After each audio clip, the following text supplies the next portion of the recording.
안녕하세요, 케일이에요. 벌써 가을이네요. 좀 추워지고 있는데요. 그래서 정말 그 김치랑 먹으면 너무 맛있는 그 갈비탕 생각이 나서요. 오늘은 갈비탕 한번 끓여보도록 하겠습니다. 오늘의 포인트는 세 가지가 있어요. 첫 번째는 씹지 않아도 그냥 사르르 녹는 갈비탕. 그 다음에 두 번째는 어떻게 해서 이게 맑은 그 기름 한 점 없는 맑은 육수 낼 수 있는지. 그 다음에 세 번째는 압력솥 쓰는 방법 한번 짚어보도록 하겠습니다. 핏물을 빼줄게요. 끓인 물에다가 핏물 뺀 갈비 살짝 튀길게요. 여기다가 이렇게 거의 한 2시간 정도 뺐거든요. 물을 3번 정도 갈아서 핏물을 빼도 되고요. 너무 힘들 경우에는 그냥 한 번만 같은 물에다가 잘 담궈 놓으시면 돼요. 이렇게 하게 되면 아주 맑은 갈비탕을 만드실 수 있어요. 이제 다 됐고요. 지금 압력솥에다가 건져 볼게요. 튀겨낸 상태거든요. 그래서 이렇게 고기를 8조각 되네요. 8조각을 건졌습니다. 지금 이거 핏물 뺐는데 한번 튀겨낸 물이거든요. 굉장히 기름 많죠? 이거는 버리도록 할게요. 저는 아주 간단하게 파 넣어요. 파 넣고 이게 너무 크시면 이렇게 반 잘라서 이렇게 넣으시면 되고요. 하나, 둘, 셋, 넷, 다섯, 여섯, 일곱, 여덟, 아홉 개 정도 좀 큰 걸로 이렇게 넣어주세요. 지금 무하고 양파거든요. 넣을게요. 이게 지금 이 안에 사실 맥스라고 써 있어요. 이 맥스만큼 사실 물을 넣으시면 되고요. 보이시나요? 여기 맥스만큼 물을 넣으시면 되는데 이제 제가 한번 얼마나 몇 컵 되나 한번 확인해 볼게요. 지금 이게 2컵이에요. 자, 이제 물 다 넣고요. 물을 맥스까지 넣을 거예요. 이 6컵 되고요. 지금 이렇게 해서 9컵, 총 9컵 넣겠습니다.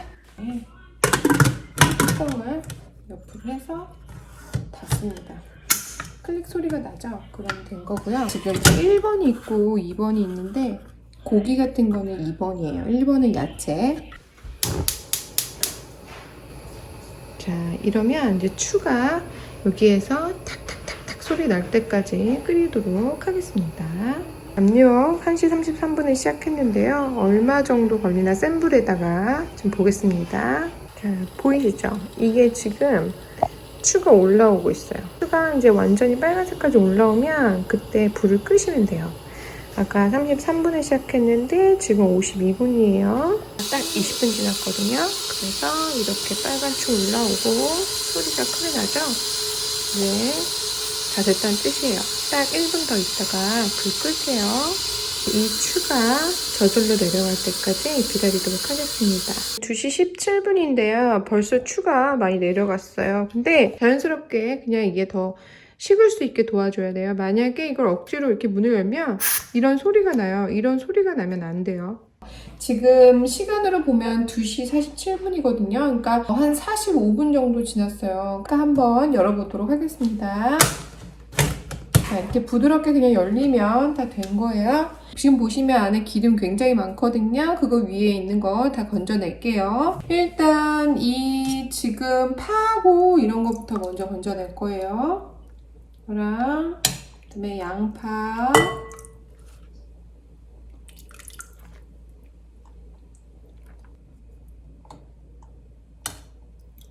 그랑 이제 무도 일단은 건져낼게요.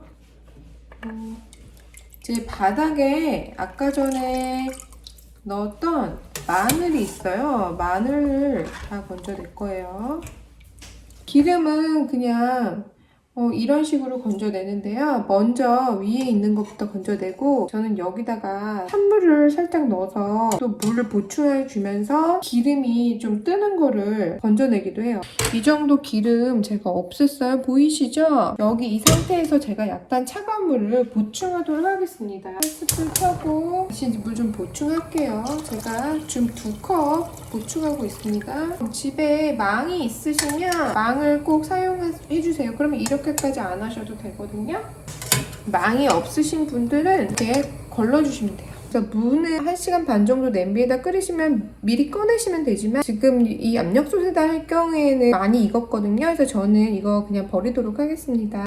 이렇게 올라오면 여기 살짝 건져내고요. 찬물로 살짝 보충해주면서 기름이 이제 위로 더 뜨게끔 해서 제거하는 방식으로 하고 있는데 시간이 충분하시면 저녁에 켜서 기름이 굳으면 그걸 또 제거하는 방법이 있어요. 시간 되시면 하시고 저처럼 바쁘면 이제 이렇게 제거해 주셔도 되겠습니다. 탕이나 이런 음식 같은 거 하고 버리실 때도 하수구가 막혀요. 이 기름 자체를 부으시면 나중에 쓰레기통에다가 이제 굳혀서 버리시는 방법이 있고 또 땅에 묻는 방법도 있고요. 부득이하게 하수구에 버리셔야 된다면 좀 뜨거운 물을 틀고 꼭 내리셔야지 그게 이제 찬물로 이제 굳어지면 하수구가 좀 막힐 수 있어요. 그러니까 버리실 때도 조심하셔야 될 것 같아요. 끓어오르니까 간을 좀 할 건데요. 국간장 1티 넣어볼게요. 반 스푼 더 넣어볼게요. 저는 이제 국간장 같은 경우에는 감칠맛이 나니까 넣기는 하는데 너무 많이 넣진 않아요. 왜냐면 색깔이 좀 탁해질 수 있기 때문에 소금을 좀 쓰거든요. 그래서 소금도 이제 제가 1티 정도 넣어볼게요. 이 정도면 굉장히 국물이 아주 맑은 편이에요. 그렇죠? 보이시나요? 이게. 여기다가 계란치단 올려줄게요. 모양으로 하는 거야. 이렇게 후추도 살짝 이제 뿌려줍니다. 그러면 이제 먹어볼게요. 요즘에 사람들이 이제 유산균이 좀 들어간 이런 김치를 먹으면 면역력이 높아진다고, 그러니까 외국인 분들한테도 김치가 요새 너무 인기고 잘 팔린다고 하더라고요. 그래서 이렇게 갈비탕 한 그릇 끓이셔서 김치랑 이렇게 먹으면 너무 완벽할 것 같고, 또 가을이니까 이제 좀 춥잖아요. 그래서 갈비탕 너무 잘 어울리고 좋은 메뉴인 것 같아요, 요새 먹기에. 여러분들 건강하시고 다음에 또 뵙기로 할게요. 안녕히 계세요.